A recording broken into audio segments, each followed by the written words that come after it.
de su andadura, pueda intentar incrementar las donaciones de este bien tan preciado como son los medicamentos,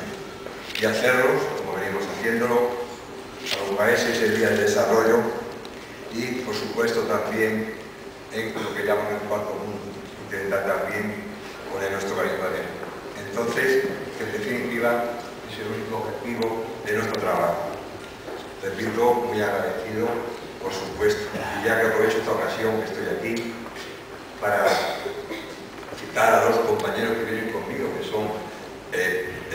director de Médicos Sin Fronteras, recuerdan que ha sido en gran medida el creador del Banco de Medicamento,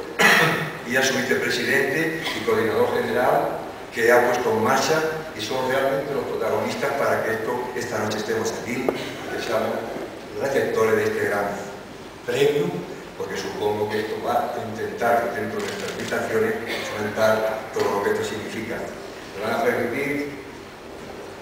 un poco basado en la mítica ya del película de Casablanca, acabar el inicio de una muy buena amistad y que hagamos un recorrido de una continua colaboración. Es definitivamente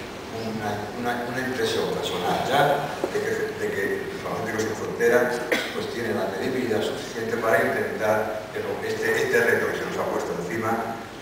de llegar a lo máximo posible a la mayor cantidad de personas desfavorecidas y necesitadas. Muchísimas gracias a todos.